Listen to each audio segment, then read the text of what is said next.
Ladies and gentlemen, good day and welcome to Max Financial Services Limited Q4 and FY21 earnings conference call. As a reminder, all participant lines will be in the listen-only mode, and there will be an opportunity for you to ask questions after the presentation concludes. Should you need assistance during the conference call, please signal an operator by pressing star then 0 on your touchtone phone. Please note that this conference is being recorded. I would now like to hand the conference over to Mr. Jatin Khanna, CFO, Max Financial Services Limited. Thank you, and over to you, sir. Thank you. Good morning, ladies and gentlemen. Thank you for being part of Max Financial Services earnings call. My name is Jatin Khanna, CFO for Max Financial Services. Before proceeding with the performance highlights, I'd like to introduce my other colleagues on the call with me. So I have with me Mr. Prashant Tripathi, who is the MD and CEO for Max Life, Mr. Amrit Singh, who is the CFO and Head of Strategy for Max Life, Mr. Ashish Taneja, who is the Senior Leader from our actuarial function. So delighted to be hosting this call after a pause of few quarters. As you know, we were in the middle of a seminal transaction which will shape up the course of Max Life for the future, so we had to pause for a while. Glad to be back to our quarterly rhythm. Also glad that Axis has become the co-promoter of Max Life with 13% stake. MFSL received about 736 crore on stake sale to Axis Bank, and Axis has a right to acquire an additional 7% stake. This deal closure marks a new phase of growth and stability for Max Life. We've now got on to the third step of the transaction and filed an application with IRDA for acquiring residual stake of 5.17% from MSI in Max Life. This will entail an outflow of about 843 crore. We have around 894 crore in our balance sheet to take care of this requirement. So we are well covered. We are hopeful of concluding this transaction in the coming quarter. We are also hopeful of concluding the 7% stake sale transaction to Axis in the next 12 to 18 months. I'd imagine you'll have some further nuanced questions on the transaction structure. However, since we have to still conclude many other steps of the transaction, my request will be to refrain from seeking any further details of the transaction structure at this stage. We will be happy to address those at an appropriate time. I will request you to restrict your questions on the call to the performance of MFS and Max Life. Now, quick highlights of our business performance for FY21. Our consolidated revenue, excluding investment income for FY21, was at 18,815 crore, a strong growth of 18% in the most challenging business environment. Consolidated PAT at 560 crore has grown at a strong 105%. Growth in profits was largely aided by one-off factors such as reversal of provision for impairment on financial assets and lower tax expense. These one-off gains were partly offset by higher new business strain due to shift in product mix towards non-par business. Now moving on to the key business highlights for Max Life. Despite COVID-led challenges, FY21 was the most successful year for Max Life. A successful closure of Axis transaction and renewal of Yes Bank partnership for 5 years sets the stage for a sustainable and profitable growth trajectory of Max Life.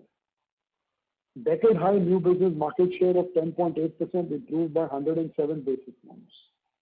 Most importantly, Max Life achieved one of the industry leading value of new business growth of 39%.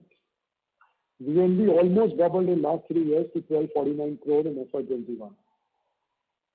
NBMs also expanded by 360 bps to an all-time high of 25.2%, primarily driven by increase in non-par and protection business and cost-saving initiatives.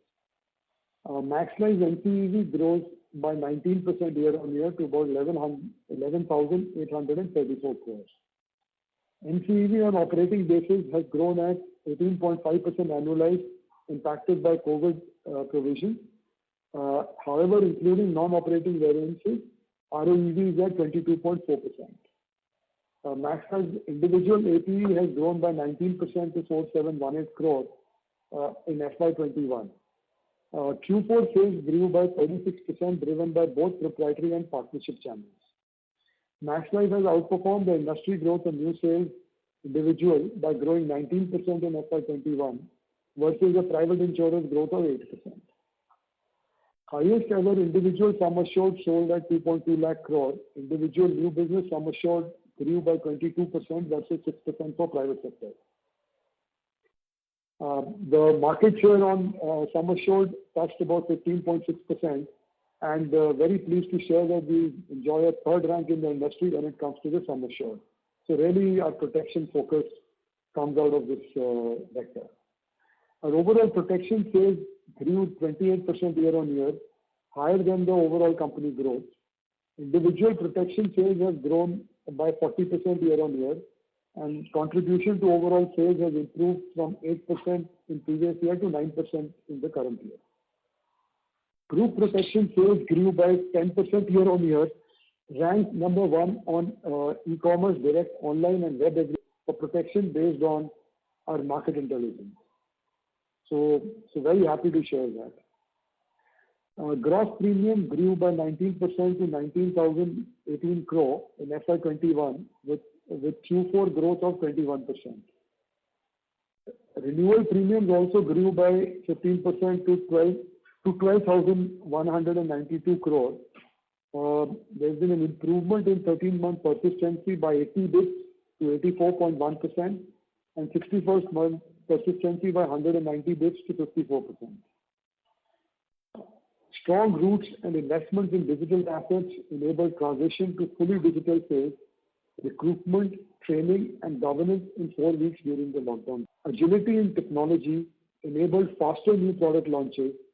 So we launched 14 new products or modified some products, and we launched some riders as well over the last 12 months.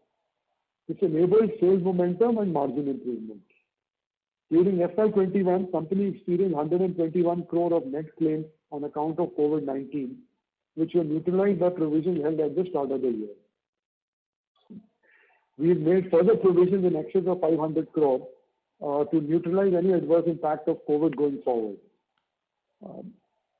Our claim paid ratio improved by further 13 bits to 99.35% despite all the difficulties faced in this current environment, and the propensity of claims also went higher because of the COVID implications. Very happy to share that we were ranked number one in customer loyalty as per the annual syndicated survey of policyholders by Kantar. We were ranked number 2 in customer grievances incidence rate as per the Q3 disclosure with decade low mis-selling count and incidence rate. We've been extremely efficient in our capital management, where our ROE is consistently hovering around 20%, which is again best in class. Our solvency surplus is at 1341 crore with solvency ratio about 196%. Our AUM as at March 21 end stood at 90,000 crore, growing at 32% year on year, and our par AUM has grown by about 26% year on year. We are now the 4th largest asset manager of life insurance AUM. We also improved the ranking by 10 places to get to 24th amongst the great places to work for, and was amongst the best workplaces in BFSI space. So to really sum up, Max Life will continue its trajectory of driving strong shareholder outcomes with Axis as a new JV partner, with partnership with Axis having been strengthened and Yes Bank bancassurance renewed for another 5 years. Significant investments in proprietary and digital channels, razor-sharp focus towards cost and improvement in protection mix. We are progressing well despite the current challenges. Good progress made on 5 pillars of Max Life strategy with predictable and sustainable growth, product innovation to drive margins, customer centricity across the value chain, digitization and analytics as a foundation, and augmentation of human capital, as I had detailed above. So on that note, we'll hand over to the moderator to open the floor for Q&A. Thank you very much. Ladies and gentlemen, we will now begin the question and answer session. Anyone who wishes to ask a question may press star and 1 on their touchtone telephone. If you wish to remove yourself from the question queue, you may press star and two. Participants are requested to use handset while asking a question. Ladies and gentlemen, we will wait for a moment while the question queue assembles.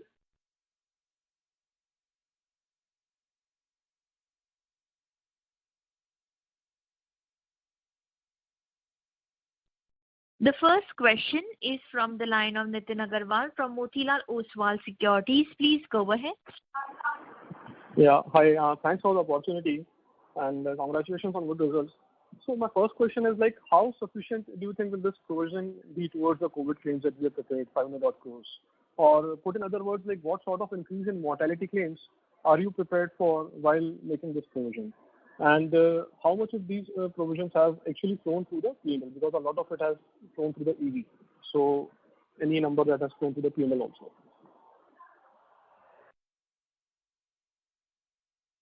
Thank you, Nitin. A very warm morning to you.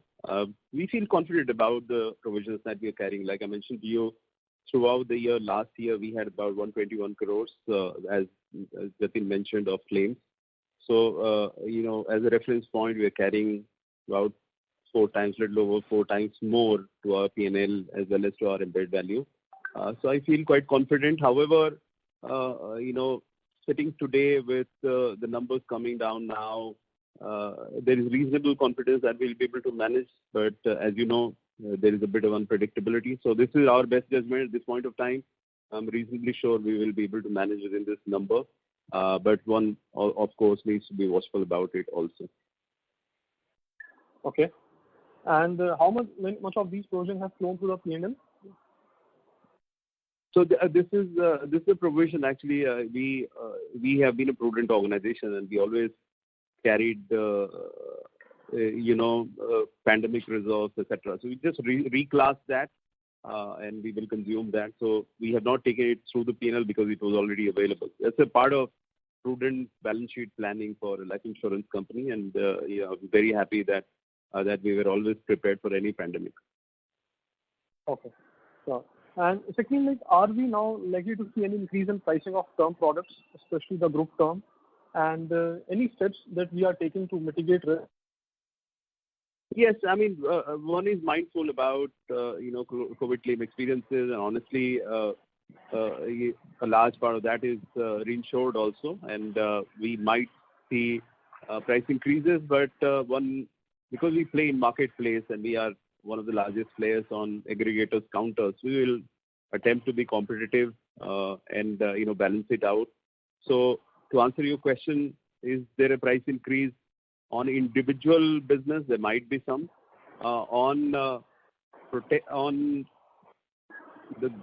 group side, I think the prices are being increased on the GTL side, which is employer-employee kind of areas. That's where we have seen higher instances of claims. So those are two areas where we are reviewing the prices. And as you know, the group side is yearly renewable contracts. So, it keeps changing depending on the instances of claims. That's a very normal thing, the way it's planned. But to summarize, we'll be dynamic. We do see protection as a long-term bet for Max Life Insurance. There is a lot of penetration still to happen. So we will take those calls to optimize for customers, to optimize for growth, and also to optimize for our margins. Okay, sure. And lastly, like a question on the persistency. Now, I see that we have made good progress on claims payout, customer loyalty scores, grievance rate. All of these indicators are improving. But on a comparative basis, we are still a little lower on the persistency number. So why is this so versus the peers? And where do you see this persistency in the medium term? Yes, in the medium term, you will see an upside. As for our models, we do expect the numbers to go up, closer to about 86 odd %. So you should see about 200 basis points. We are on a journey to increase our persistency. There's a lot of underlying work which is taking place. At the end of the day, it is a combination of historical product mix, approach to, how, the channels have performed. So there's a lot of planning which goes behind it, and I'm hoping that over a medium-term basis, where you will see, growth. We had a rather difficult first half, where you would have seen through our reports last year that we had a bit of a persistency decline year on year. We worked on it, and that's been covered now. Both 13th month as well as 16th first month persistency are about 100 to 200 basis point higher than how they were the year before. And I think we will be on an upward trajectory from here on. And just to clarify here, is it possible to share how much indicatively this number will be, including the grace period, because now month is over, we are already past 30 days over the quarter end. So because last year we reported 87% as on FY20. So yeah, I mean if we were to compare apple to apple, because grace period means nothing actually. I mean, you compute persistency, but if you were to kind of eliminate the impact of grace period, this year we will be significantly better than last year. So higher than 87 is what I read into it? Let's say 87 was taking into account the impact of grace period. Assuming that there was no grace period, it wouldn't have been 87. It would have been a lower number. So wherever today we are versus eliminating the impact of grace period, we are significantly higher than last year. Okay, sure. Thanks so much, and wish you all the best. Thank you, Nitin. Thank you for your interest. Thank you. The next question is from the line of Sangeeta Purushottam from Cogito Advisors. Please go ahead. Yeah, this is Andre, Sangeeta's partner.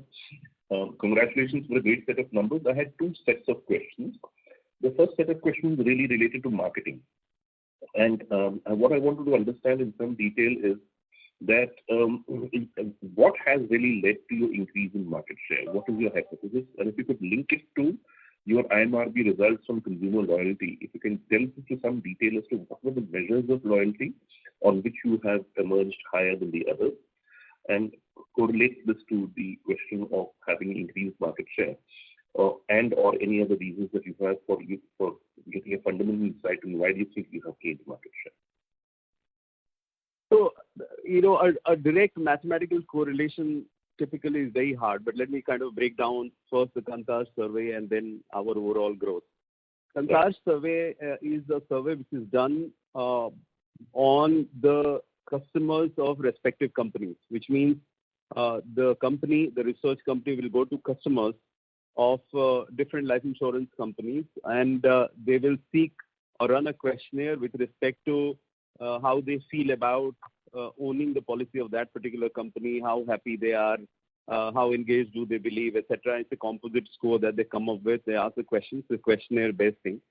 On that basis, Max Life Insurance is the top private company based on customer loyalty, which indicates that our customers are most loyal compared to how the customers of other companies feel. That's point number one. When you look at it in terms of growth, I think growth is a combination of two things: acquiring new customers as well as upselling to your existing customers. Now, by having more loyal customers, the ability to upsell is pretty high, and we have seen increase in our upsell ratios.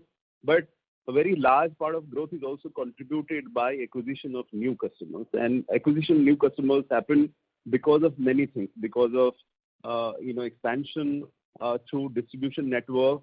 It happens because of new product categories which you end up launching, and the normal marketing efforts that is put in terms of promoting the brand and reaching out to the customers. So in a way, they are linked, but not in a direct way. The ability to, or the propensity for the customers to buy because they are more loyal does contribute to growth, but there are many other factors which also contribute to growth, including acquisition of new customers. Okay, let me just rephrase my question. If I were to, let's say, ask a Hindustan Lever employee as to why has he gained share versus Procter & Gamble in, let's say, soaps or detergents or something, he may say that because we have a better product, or we have better distribution, or something else. I was trying to get an insight as to what is making you a gainer in market share. The fact that you've gained market share and your growth is there for us to see. I was trying to understand what do you think is the why. Okay, three or four reasons actually. One most important reason is stranglehold in distribution predominantly being caused by our promoter, Axis Bank. It was a key reason. Axis Bank demonstrated very high rate of acquisition of our own of customers. Two, our progress in expanding our products through protection and non-par savings, that also caused the market share to go up. Those are two categories where we saw disproportionate growth come through. Number three is the strength of the brand. Our consideration scores have jumped quite significantly, and that has led to more customer attraction.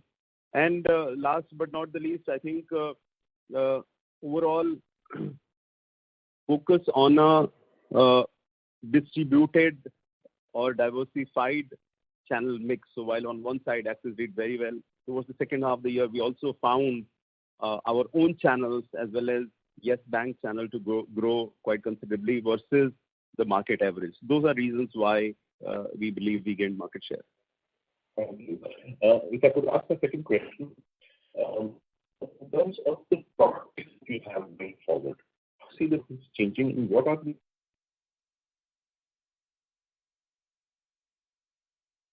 Hello? So you're breaking in between. Yeah, you're breaking in between. Can you repeat?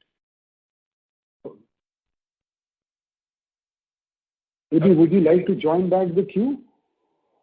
Okay, all right. Okay. Can't hear you. Yeah, we can't hear you.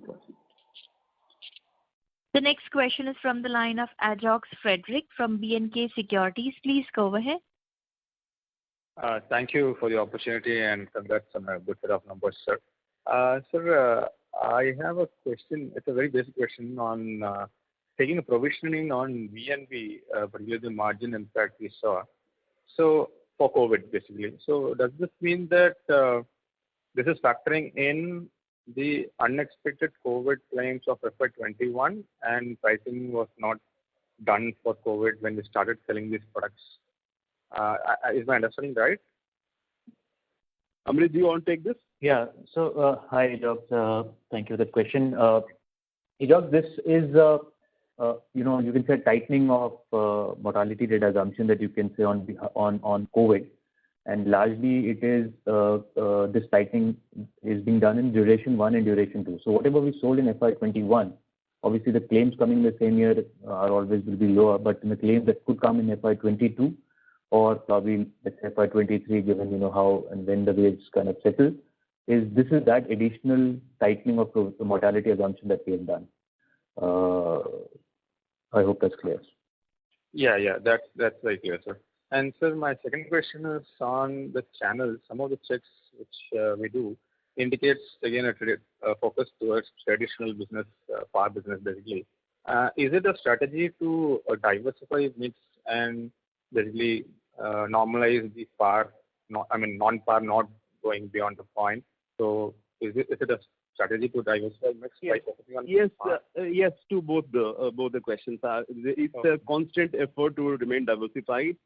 You will notice that our mix on non-par actually went up this year, but you would also notice that it was in the range of 30 to 35%. We didn't allow it to go beyond of that. And you will also find that there is a distinct bias towards writing more and more traditional plans within that savings and par savings and protection through our own channels. And you will see that we write a little bit more non-par and ULIP through our partner channels. So that's a part of strategy to remain diversified, align the product mix to the channels for reaching out to the customers and meeting the demands as well as optimizing the overall margins for the company. Got it, sir. Just one additional question again on some of the checks were indicating that focus was slightly on the lower end for Smart Secure Plus. Usually when a new product is launched, there's very strong focus in that product, and like we saw for Smart Wealth Plan. But this Smart Secure Plus is a very innovative product out there, but push is not very aggressive. And now that we're expecting one more round of price hike on protection side, what is the broad center? Like if you can answer me in two categories. One is some protection demand out there, and two is why are we slightly more cautious on this product? So, let me answer the second question first. We have always maintained that Max Life believes in a diversified product mix.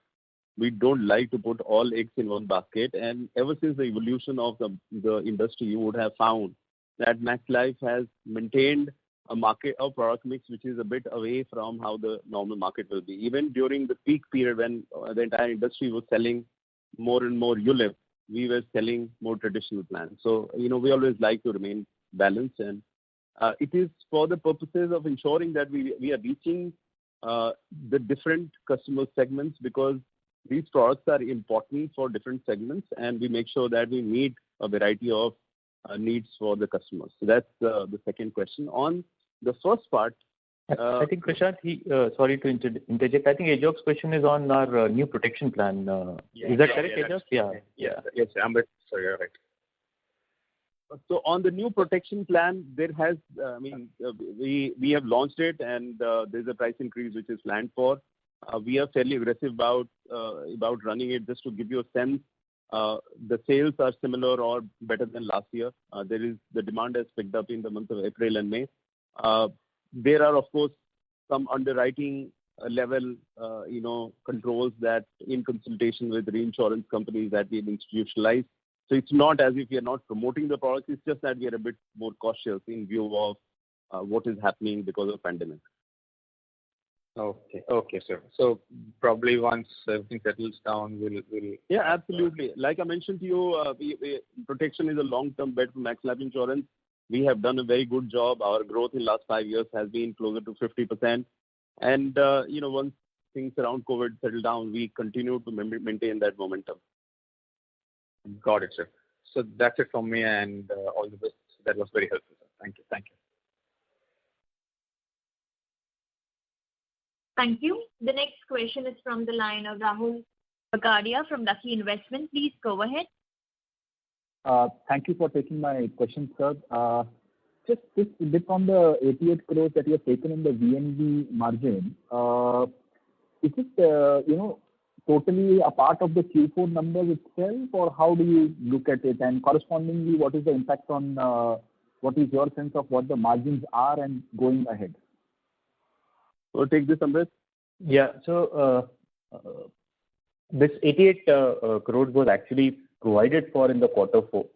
So the hit with respect to the 88 crore has kind of come onto this particular quarter 4, but the view has been taken for the full year. And I will, kind of reiterate, this is a prudence measure of ensuring that we are actually tightening the underlying implications of COVID into the VNB that we sold for this particular year. VNB also is a factor of multiple things, how you price it and how the reinsurance prices this kind of pan out. And if COVID is behind us, obviously this is a one-off hit that has been taken. But over a longer horizon, once COVID is behind us, you will see, this kind of gain accruing if other conditions around pricing and reinsurance kind of stays in place. So just to clarify, but for this hit, your 88 crores would have been, the VNB would have been higher by 88 crores, right? That's correct. Yes. That's correct. And your sense of margins going ahead, sir, FY 22, 23?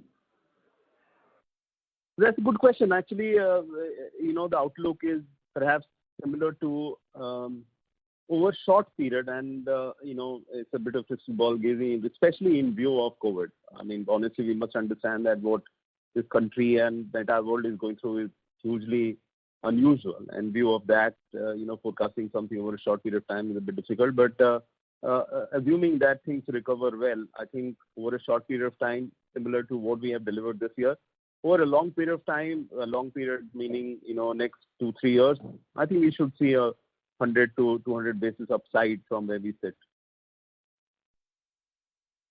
Okay. And sir, you've already mentioned because of the situation, it's a little bit tricky here, but any sense on what kind of growth you are planning out here over the next 2 years? So, I mean, growth, Max Life is quite bullish with respect to growth. And just to give you a sense of numbers, we just went past April and May months, very two difficult months for the first 2 months, the cumulative growth rate for year-on-year growth rate for Max Life Insurance is 57%, which is also on 2-year CAGR basis. We are, strong double-digit growth numbers. So we continue to grow, but maybe a very strong double-digit kind of a growth rate is what we will target. Maybe closer to about 20%, between 15 to 20%. That will be my number at this point of time. That's what we are targeting. Sure, sir. Thank you for answering my question. Thank you very much. Thank you. The next question is from the line of Shreya Shivani from CLSA. Please go ahead. Hi, Prashant, with Settlement team. Question is, if I just look about the VNB performance for this year, excluding the 88 crore impact, margins have accrued by north of 500 basis points from under 22 to 27 this year. And obviously, there's been a pickup in non-par mix, about a 10-12% increase, and then there is some pickup in protection share. Even if I adjust for the margin gap of this product vis-a-vis some of the lower savings products, the 500 bips VNB margin expansion is still large. So now we could have got more margin benefit either from OPEX or within a category.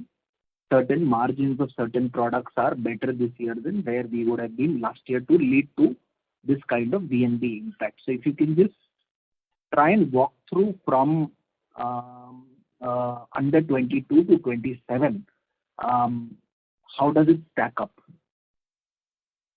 So Shreya, I will give you a very high-level answer. Maybe separately you could talk to Amrit and we could give you that walk, because that walk I may find it very hard to actually explain. But I think the mix increases of protection as well as non-par savings, they will be the strongest contributors to our margin expansion.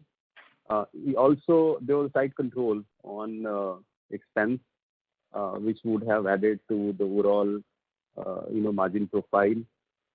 So you're right. I think we just have been very tight on expenses, and we have altered the product mix more in favor of protection as well as non-par savings.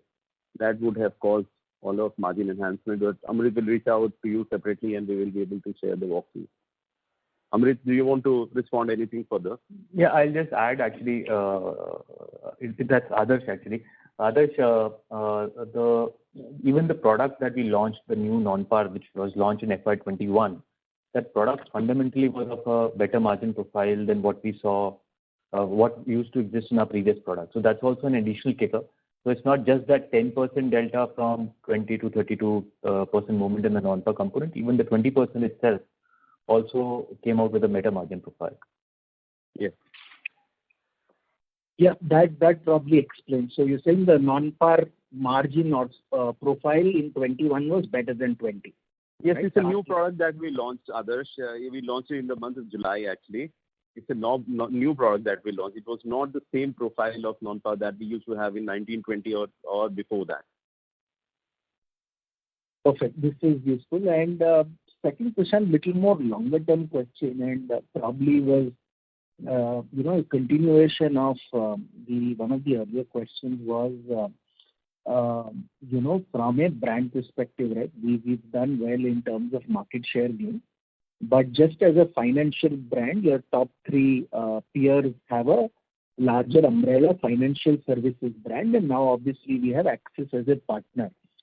How do you see that play out? Because we've still accreted market share with not having a big umbrella brand like an ICICI, SBI or HDFC.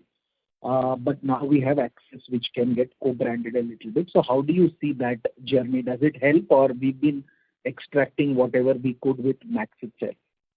So considering the current structure and ownership, etc., and the shareholder arrangement, the first step is to add Axis Bank's name. So in our tagline, we are going to say, a joint venture between Max Financial and Axis Bank. We are going to promote all our holdings are going to get changed. We are incurring branding expenses actually to promote that. That will definitely have an upside. The other upside I definitely see is for Axis Bank customers. And, Axis Bank does anywhere between 55 to 60% of the sales. I think that's going to be a very strong, foundational affiliation, because the Axis Bank will be able to promote Max Life products being a joint venture company of Axis Bank. That's also a big rub-off that we'll get. So for a very large part, I think the brand will start to play, kick in and start to play a big role. And as things evolve, etc., at a later date, we'll consider if there is a bigger rub-off impact possibility exists or not. But over a short period of time, this is how we are going to approach it. Perfect. Thanks, Prashant. Thanks, Andre. We have, just to conclude, we also saw distinctly big shift in brand consideration, others from about late 40s to our consideration actually jumped up to late 60s, which was one of the sharpest consideration increases that we have seen in the evolution of Max Life Insurance, predominantly because of COVID, where insurance itself started to find, but for a variety of pieces of work that we have done around protection sales, around being just more prominent through mass media or published material. I think the brand has already strengthened quite considerably, especially in the last 12 months. We feel good about that. That's useful, Prashant. Thanks. Thank you. The next question is from the line of Sanket Godha from Spark Capital. Please go ahead. Thank you. Thank you for the opportunity. My first question is on the EV walk. So the operating variance number of 80 crores, what we see, other than the COVID provisions, is largely related to the tax refund what we got in the first quarter, right? So we did not have any significant positive operating variance coming either from persistency or OPEX in the current year, because this 80 crores seems to be exactly tying up with the tax refund what we got in first quarter. Is my understanding right? Hi, Sanket. You're right. As we had disclosed even in the first quarter, we had a tax refund of 63 crores. So 80 crore has a tax refund of 63, and then the rest is actually some positive variances. Okay, perfect. And the second question which I had was that right now, what are VNB margins which we report around 25.2 is based on effective tax rate. Probably we pay significant amount of dividend in the current. We paid a significant amount of dividend in the current year, so we got a huge APM benefit. So the margins were little on the higher side. So as the Axis Bank relationship has now become permanent, our dividend payout will substantially come down going ahead. I'm presuming so. So then will it have a bearing on the VNB margins because of effective tax rate going up, because Section 80M benefit will be relatively lower going ahead? Yeah. So effective tax rate actually as a methodology, we don't necessarily take a short-term view. There is a defined methodology of taking a longer horizon view on how the tax structure and dividend flows will be. Maybe on the short period, the dividends will be of a lower order to support growth. But over a longer horizon, obviously there will be dividends which will be coming through in the business. So effective tax rate, actually, we haven't altered the effective tax rate in this particular year as compared to last year. Okay. So you mean to say that the effective tax rate, what we bake in our VNB margin calculation is based on long-term dividend strategy rather than the current effective tax rate what you have? Correct. Okay. I mean, you can't take 1 year views on how you're changing effective tax rate. There is a set methodology which actual team uses and which actually takes a longer view around how do you compute the effective tax rate. So basically 25.2 is more on a normalized basis rather than one-time benefit what we have in the near term basically. Correct. Yeah. Okay, perfect. And finally, just on one question, the unwind rate in the current year seems to be a little lower at around 8.6% compared to 9 plus what you usually have. So is it because we did a lot of non-par business and strips were used significantly, and therefore we dipped into the old profit pool, and therefore the unwind rate was lower? Should we look at it in that way? And also if you can tell me how the unwind rate going ahead would be? So unwind rate that you see in the EV walk is the management expectation of how the interest rate view will be at the start of the year. So, and you will recall at that point, and I think that continues to be the case, that the view at that point of time was of lower interest rate. And that is what you see actually kind of come through when you see that our unwind from FY20, which was at 9.1, came down to 8.6 in FY21. So it's a view. In actual reality, what happens is you will have, the performance of the funds kind of come through where you will get actual return income on the fund, which actually has been significantly higher than our expectation. And part of that goes and sits in the non-operating variance. And that's how it is done. With respect to the view for the future, I think it will remain range bound, maybe a few basis points lower than where how it was at the start of the previous year, given the interest environment that we see at this point in time. Okay, perfect. And finally, on protection business, so somewhere in the newspaper it was mentioned that we have made vaccination compulsory for 45 plus guys, where the most for taking a protection business. So just wanted to know the likely impact on the growth of protection business in near term, because we grew it by 40-odd%, and even if I look at fourth quarter growth around 17%, looks very healthy compared to the industry average. So just wanted to know the impact of it on the numbers, and this vaccination requirement of making compulsory is more of a reinsurance requirement, or we optionally took the choice of making vaccination compulsory to do term insurance incrementally. So we just to clarify, we have not made it. So to that extent, the representation in that article isn't correct. We haven't made vaccination compulsory. That's the clarification.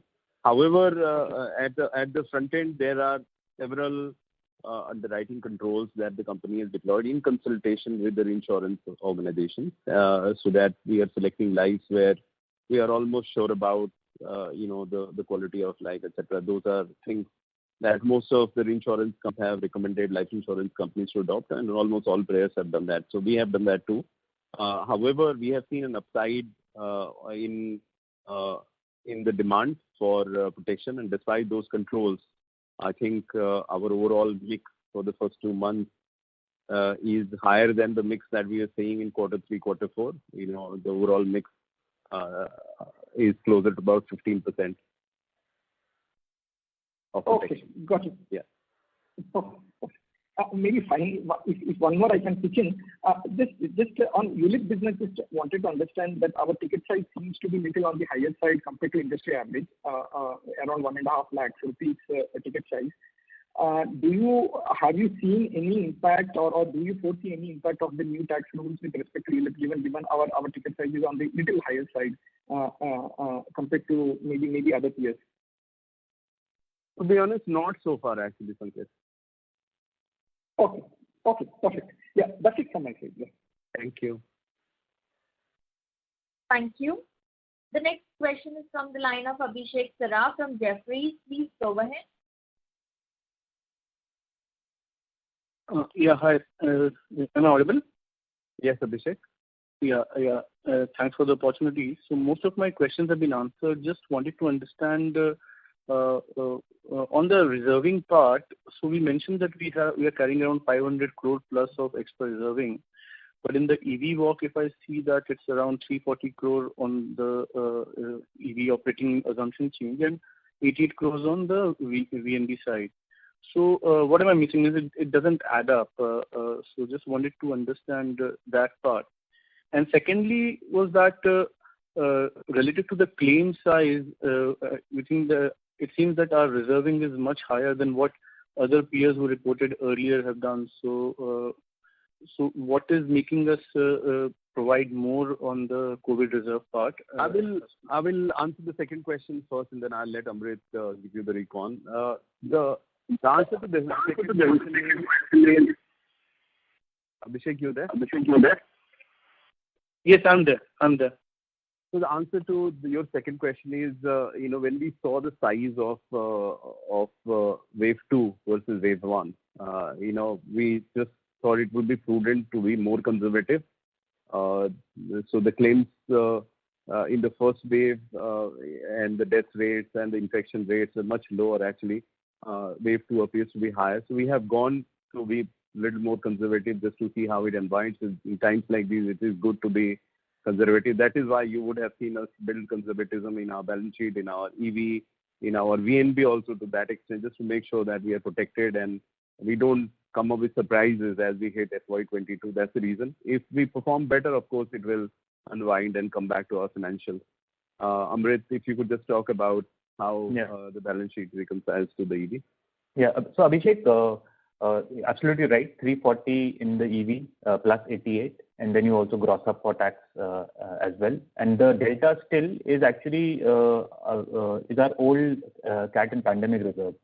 So in our last interactions, whenever it would have happened, we had indicated that we have been carrying a reasonable size pandemic reserve, even though at end of FY20 we created a 10 crore small reserve, but beyond this 10 crore we are carrying in excess of 200 crore plus kind of a number with respect to our pandemic reserve. So a part of it we did use up in FY21 to neutralize the 121 COVID claims that we kind of saw for ourselves. And the rest is what the differential is between the 500 and the math that you're doing on 88 plus 340. Okay, got it. One last bit, if you can just on the Yes Bank side. So, is it possible to share what kind of share Yes Bank will now be accounting for in our business, and what kind of products are being sold on that counter? Can you just give some kind of understanding? It's a very important relationship, and we are absolutely immensely proud of the relationship that we share with Yes Bank. They have been a part of our growth. Both organizations have evolved together. And we just concluded 16 years of our journey with Yes Bank. It's a very, very important relationship. If I were to look at last 2-3 years, the contribution from Yes Bank has been anywhere between 7 to 10%. And we expect that it will continue to grow at the same pace, at least the same pace as we grow as an organization. So we expect to grow. At this point of time, Yes Bank is growing. It is contributing positively. And while Yes Bank is going down the path of open architecture, as we all know, we really hope sincerely and wish that we continue to maintain the counter share or significant counter share on Yes Bank counter. Sure. Thanks for that. Possible to share which could be the product mix through Yes Bank? Yes, sorry, I missed it. The product mix will be pretty similar to the product mix that we will sell at broader banker level. But if the margin up or down, we will be able to share that with you. But predominantly ULIP as well as non-par, those two will make the large part of product mix that we sell at Yes Bank. Sure. Thanks a lot. Okay. Thank you. The next question is from the line of Nidesh Jain from Investec Capital. Please go ahead. Thanks for the opportunity, sir. So firstly, on the dividend payout and capital position, our solvency has now got below 200%. What is the comfortable solvency margin that we would like to maintain, and how will the dividend payout policy will be there going forward? So we are, Nidesh, thank you very much. Always a pleasure to connect with you. On the dividend side, of course, as you know, last few years we had to declare dividend for facilitation of buyback from Axis Bank, etc. All that is now behind us, so there is no need to declare heavy dividends. There will be marginal dividends that we may be declaring the organization, hence retaining most of the capital in the business to grow. In addition, we anticipate to maintain a solvency ratio anywhere between 180% to 200%. That will be our target over the next few years, and hence we will, at an appropriate time during this financial year, we will look at the need to raise any capital. It's not firmed up yet. It will go through several approval processes, but there's a desire to actually buffer up the capital position by raising debt. Sure. So, with respect to Axis Bank, do you see further synergies? It's already a very well-oiled relationship. We have been there for the last almost 10 years plus. So do you think after this tie-up, there is definitely a certainty that we are getting in terms of banca tie-up? But in addition to that, do you see any other synergies coming to Max Life? Yes, I'm very optimistic. Being a part of their group company or their joint venture, I think there are definitely significant synergies. Synergies, like I mentioned to you, in governance. Already, we see a few of their business leaders coming and sitting in our board. That adds to the heft, that adds to the knowledge, and a few of them are very, very experienced in life insurance space as well. So overall, strategically, their contribution to Max Life Insurance is going to go high. Brand rub-off, we were just talking about a little while earlier, that's a big contribution. We are also discussing how Max Life Insurance could participate in the new channels or new verticals that they're adding. The teams are discussing how we could work together to inject more analytics in overall sales process and improve penetration. Refinement in what we sell, product mix, especially in the area of selling more annuity or selling more protection, is going to get more weight. Needless to say, being such a large financial services organization, we do anticipate that we will be able to leverage some synergies with respect to procurement or people practices, etc., etc. So really, we are looking at leveraging this relationship in a 360 manner, and I'm very optimistic, Nidesh, that it will be a plus from where we have been so far. Sure. Actually, on the credit life, we have not been not consciously focusing on that segment. But has any thought process changed with respect to that segment? And also, Axis Bank would also be having significant retail lending operations. So, is there a possibility to scale up credit life business from that channel? Yeah, Amrit, do you want to take this? So, Nidesh, credit life, we have always indicated as a strategic choice, it's individual business that we have been working towards, and that's where the granularity of business comes, sustainability of margin profile comes. And tactically, we have participated in credit life, and even within the bank, we do participate. And credit life, actually, for the full year 21, did end up growing at a pace of 45% growth we saw in the credit life business. Overall, you'll see the group business at 30 because the term life business was largely held flat.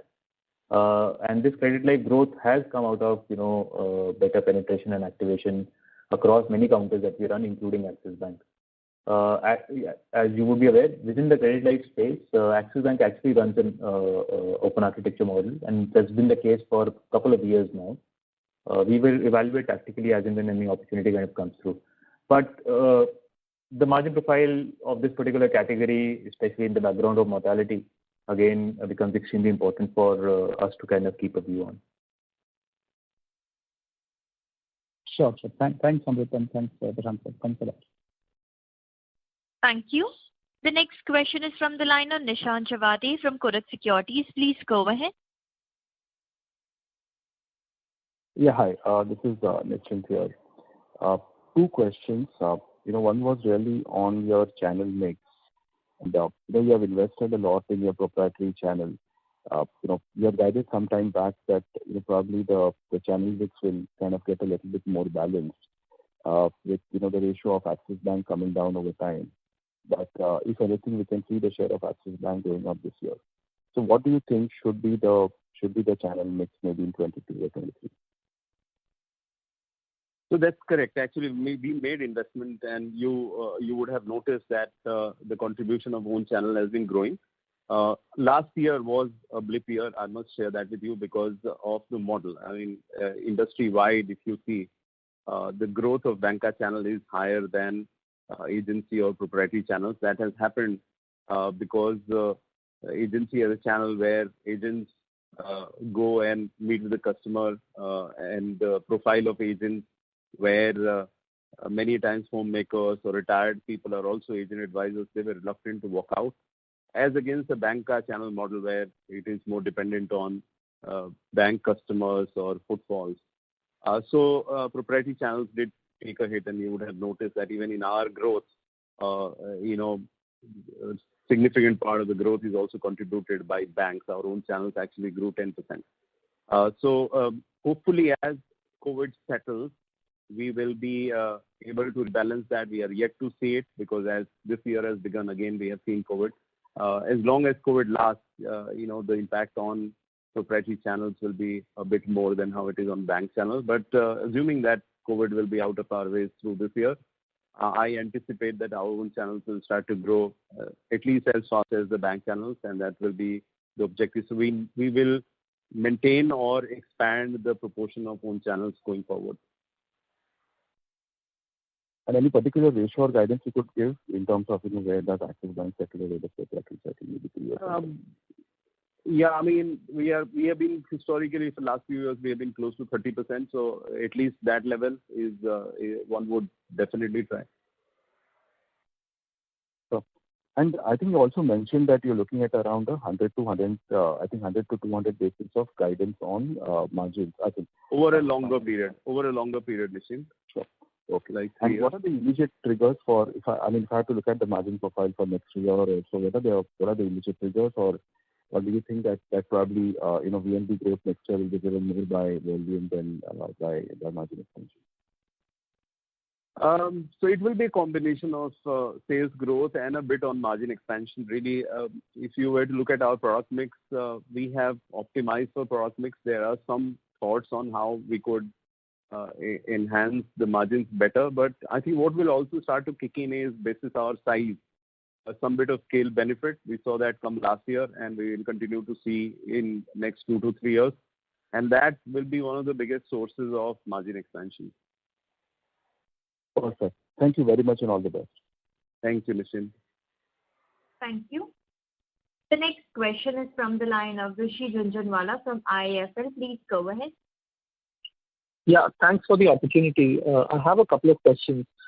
Firstly, on non-par portfolio, right, around the guaranteed return products. I just wanted to understand, how has our hedging exposure changed over the last couple of years, and as a result, the consequent impact on the margins that we are driving from these products. So actually, we changed our view a little bit with respect to non-par savings, predominantly after FRA were allowed somewhere in 2019. Right. Before that, we had a different view. You would have seen our overall exposure to non-par was a bit limited. But with FRA coming on board, which is a much more efficient design to hedge, one was more comfortable to go ahead and increase the proportion. So we increased the proportion from 20% to about 30%. I think we do intend to keep this ratio in the range of or similar ranges.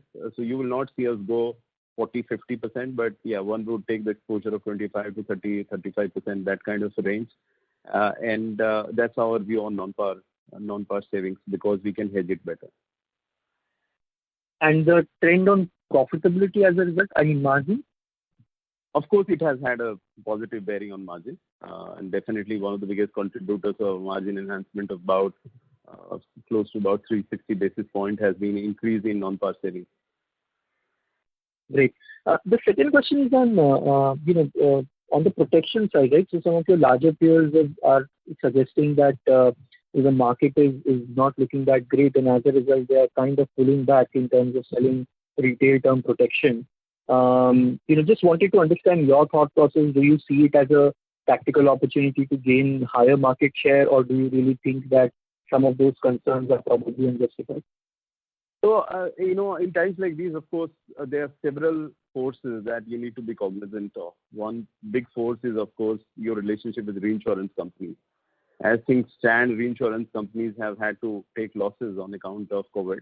And hence, some of the norms around underwriting will be a bit more stringent. But our view is that we will be cautious over a short period of time, but protection is a long-term growth area for us, and we will continue to operate with competitive product designs, improvement in our processes,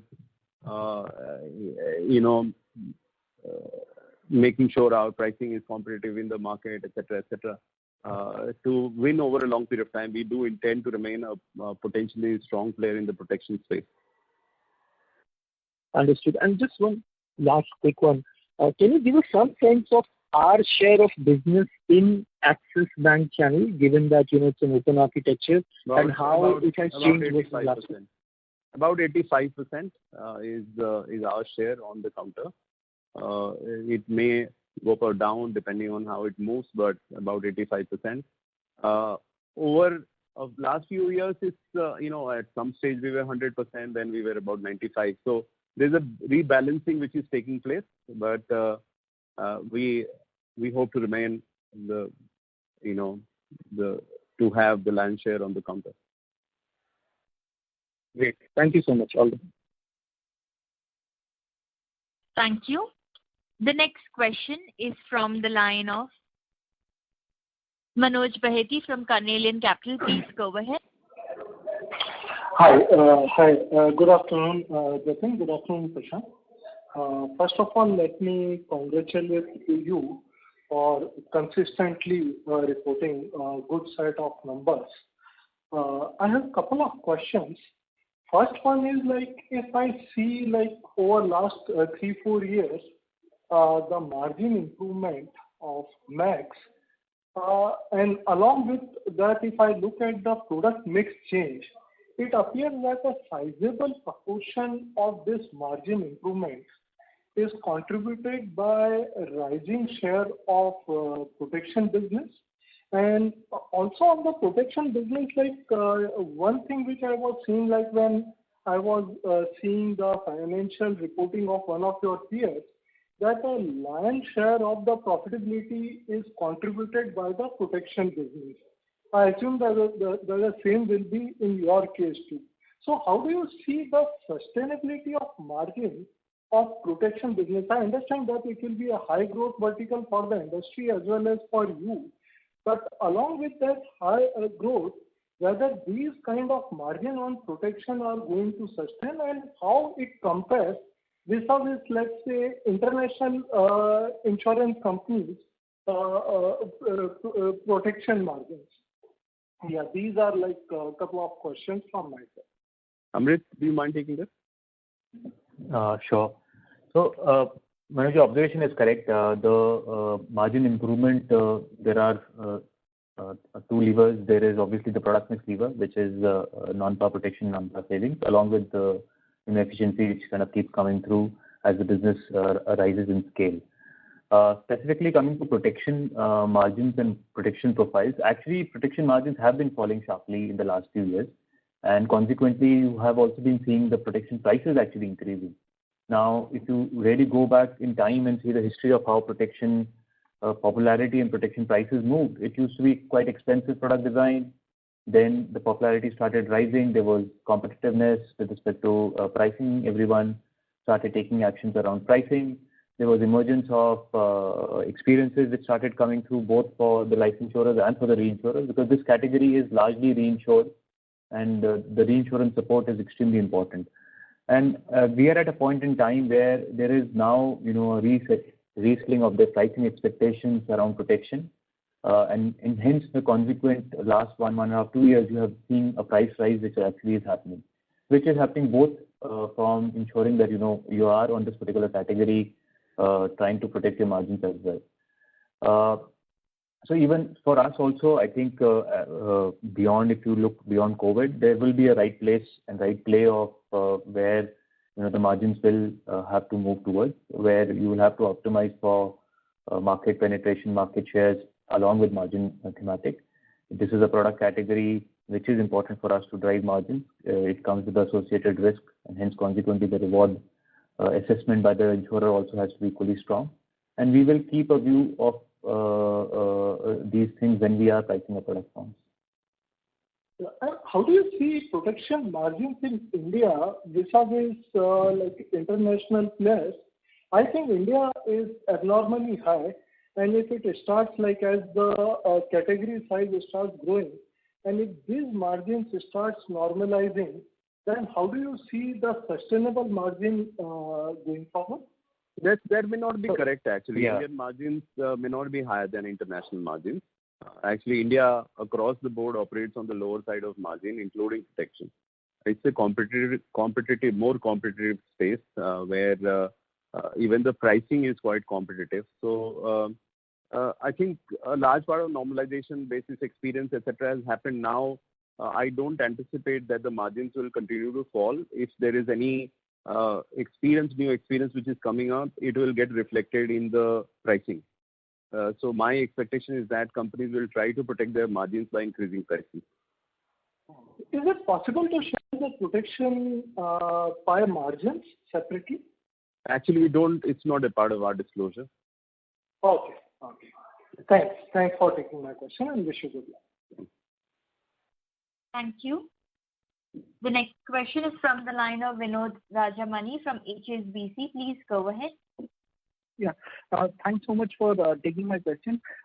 Just on this, the additional reserving that you've done for COVID, just a hypothetical question, but just wanted to know at what level of additional reserving will the solvency get impacted? That's question number one.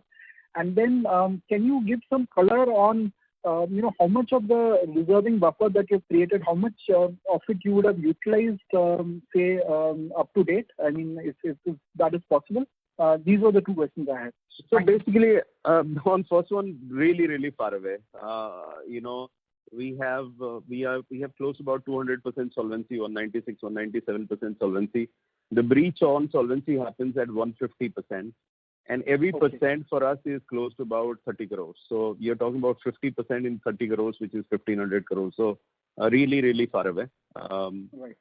On the second question on the reserves, last year, as you can see, we saw only 121 crores. So versus that, this provision is significantly larger, and we hope that we'll be able to manage in this reserve. Right. How much would you have used, Prashant, in this period from the year-end reporting to date? I mean, some color on that, if it's possible. A fraction of that, actually. And why I'm not giving you a number is, the claims have started to come. So I don't want to prematurely share the number. But, looks at this point of time sitting, considering that the numbers come down and India gets vaccinated, etc., I'm reasonably confident that we'll be able to manage in a lower number than what we have provided for. Yeah. Thanks so much, Prashant. Thanks. Yeah. Thank you. The next question is from the line of Neeraj Toshniwal from UBS Securities. Please go ahead. Hi, Prashant. Congrats on the set of numbers. So two questions. One is the deleverage strategy at March, if anything is happening around. And second, on the protection price hike, we have already taken some. How much was that and how much is in pipeline, if at all? Thanks, Neeraj. I'll request somebody to take this question. Samrit? Sorry, Neeraj. I actually couldn't hear your first question so well. If you could just say it. First was on the deleverage, basically on the pledge, anything happening around? Okay.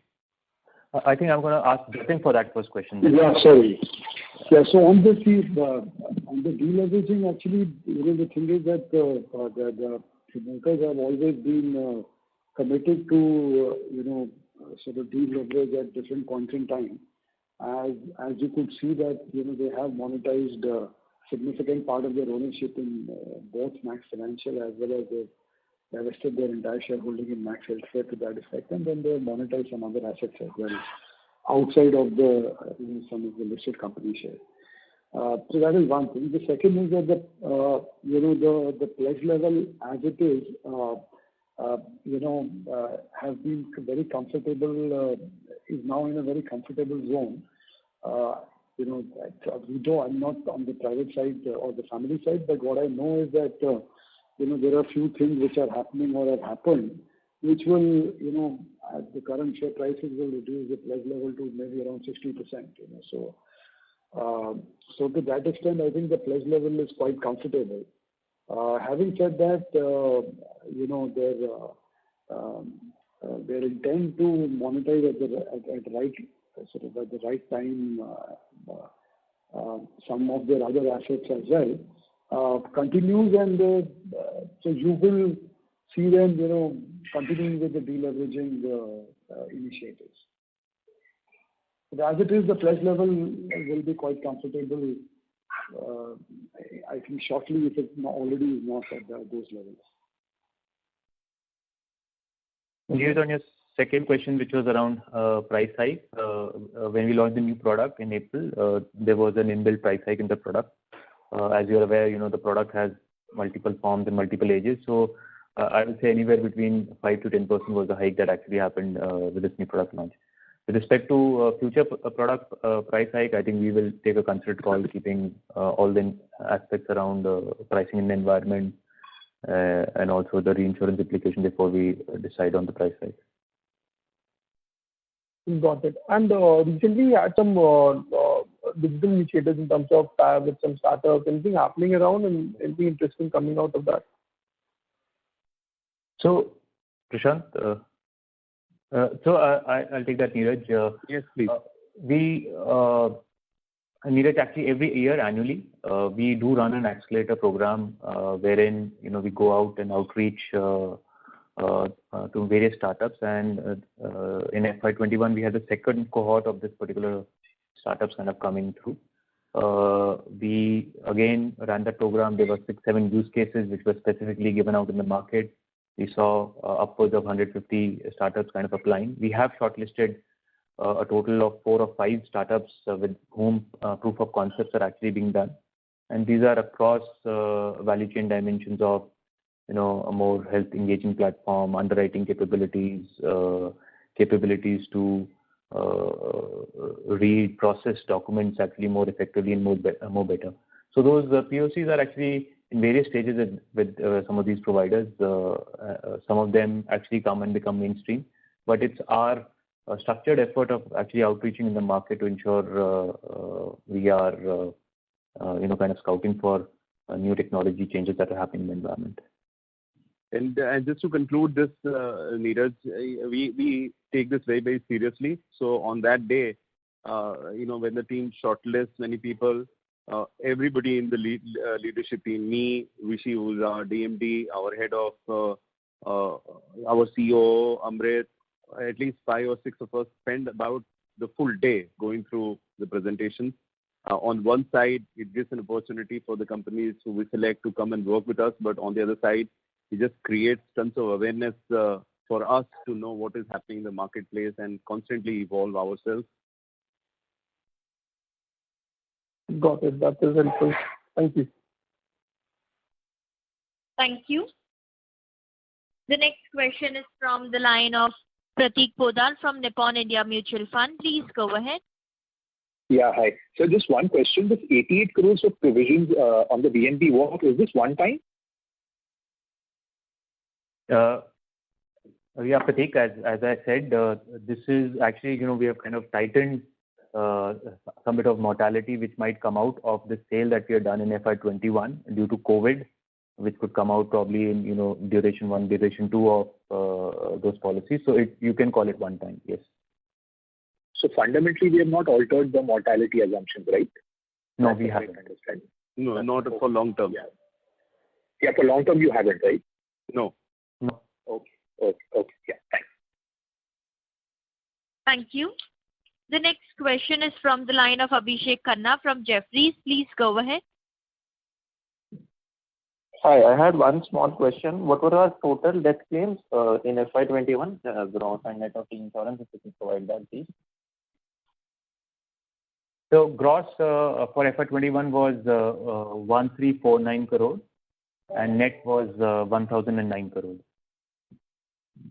And the 121 crores number that we provided for COVID is, I'm assuming, net of insurance, right?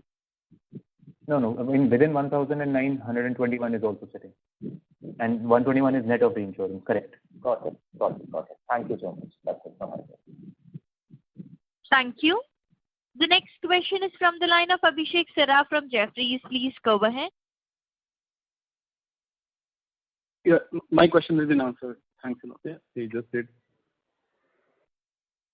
Thank you.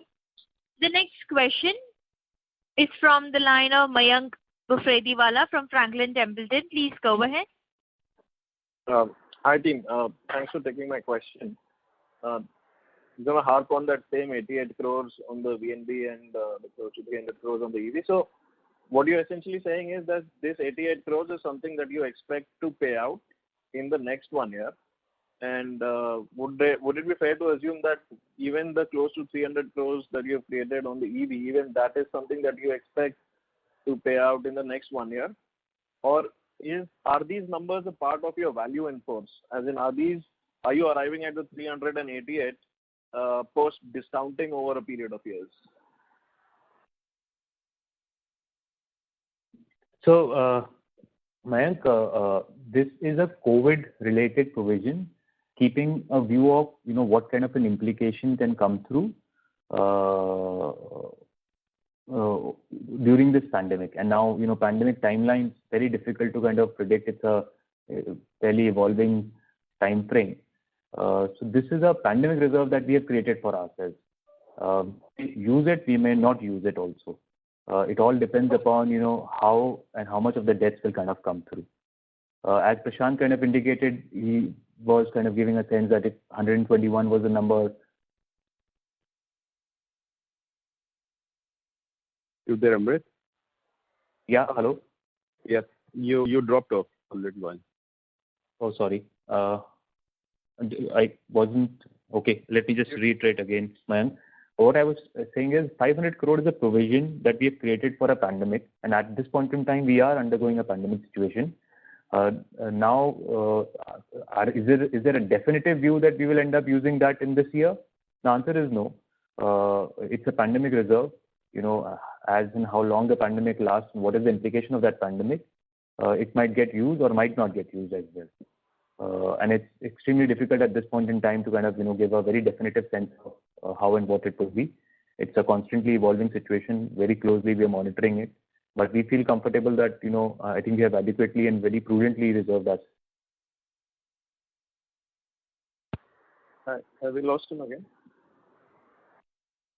So what Amrit is saying is that, this is quite prudent. This can be over 1 year, this can be over many years, but what we have thought through is that this is what the reserve should be, and therefore we provision for everything sufficiently. Okay, so the 88 crores is not essentially a discounted number, it's a one-off.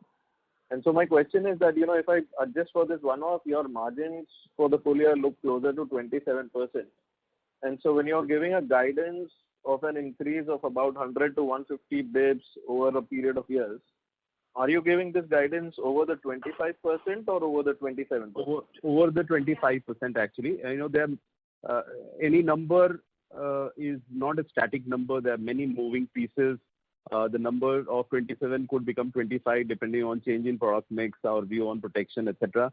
So, a more conservative number or a base number from our perspective is what we have reported. We definitely see an upside from here on of about 200 basis points over a medium term basis. Understood. And just one last question. One is, if you could just give me the OPEX number for the quarter, the non-commission OPEX.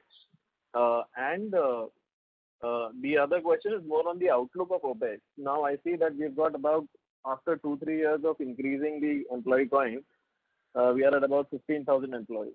So for whatever growth you're forecasting for the next 2-3 years, what sort of OPEX investments will we have to do, and will we have to increase our employee count from the 15,000 level further from here over the next 2-3 years? There will be increase, but it may not be a step increase. There will continue to be increase because as we continue to grow as a business, we will have to deploy more resources. So, in the same way like it has grown for the last few years, we will see employee count going up. As far as expense is concerned, I think it will be a part of disclosure. Amrit, I don't have that number in front of me. If you could share what was the expense, or maybe if you could write to us, we'll be able to give you that number. As far as expense increase is concerned, I think expense increase will be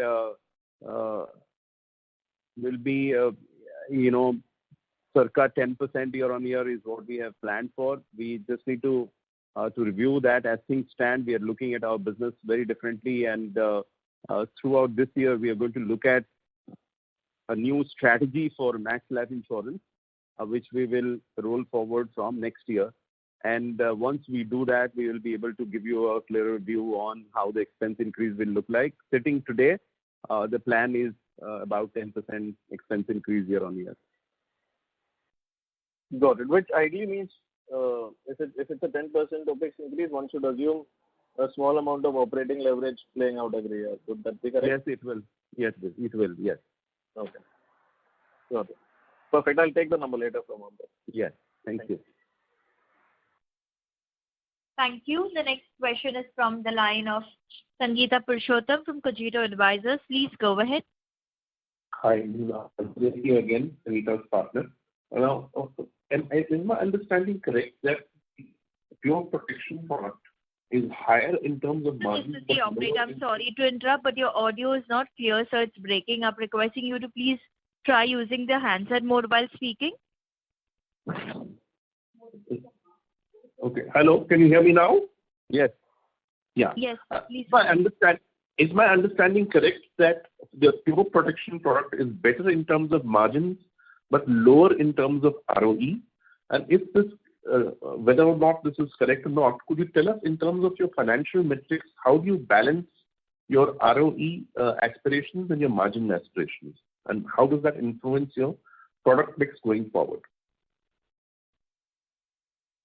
That's a very good question you asked. Typically we will target ROEs, healthy ROEs in the range of about 20-odd%, and protection is no different. Protection is good in terms of margin, but it is also reasonably good in terms of ROE, is the straight answer. When we make the decision on product, there are 3 or 4 vectors which are kept in mind. Number one is customer value proposition, and that's the starting point. Whether this particular product has customer demand or not, or what are customers looking at, and we determine that basis research, basis talking to distributors, basis talking to sales people to find out if this product will do well or not. Once that is done, then you start to look at the financial outcomes, including the features, and the financial outcomes will be seen in terms of margin, also in terms of strain as well as ROE. Those are factors which are kept in mind, and we kind of optimize it depending on try to hit a sweet spot, actually, to put it simply. Try to hit a sweet spot, and once those are all triangulated, we go ahead and launch the product. Sorry, so you said your pure protection products are not lower in terms of ROE? Not really. They're not. Okay. So, yeah, this is Amrit. I'm sorry, I got dropped off, Prashant, and everyone. I'll just reiterate. I think we have a hurdle rate that we look, even from an ROE perspective, keeping the strain in play. And what Prashant is indicating is that there is a bare minimum ROE that we'll try to do. And generally, protection products are, again, healthy from an ROE perspective also. They're not any different, actually, or not treated any differently. Okay. Thank you. Thank you very much. Thank you. The next question is from the line of Ajok Frederick from B&K Securities. Please go ahead. Thank you for taking my question again. Just one data keeping question, sir. Out of this 121 crores, if you can split it across individual, credit life, and GPI, that will be helpful. Amrit, do you have that number? I don't have it handy, but Ajok, I will provide that information to you. Yeah, definitely, I'll take it. Okay. Thank you. Thank you.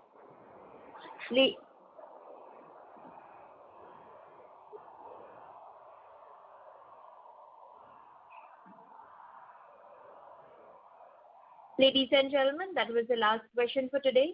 I would now like to hand the conference back to the management for closing comments. Over all. Thank you. Thank you, ladies and gentlemen, for being on the Max Financial earnings call. We wish you good health and fitness in these unusual times. We look forward to more such interaction in the future. Thank you once again, and goodbye, and have a good day. Thank you. On behalf of Max Financial Services Limited, we conclude today's conference. Thank you all for joining. You may now disconnect your lines.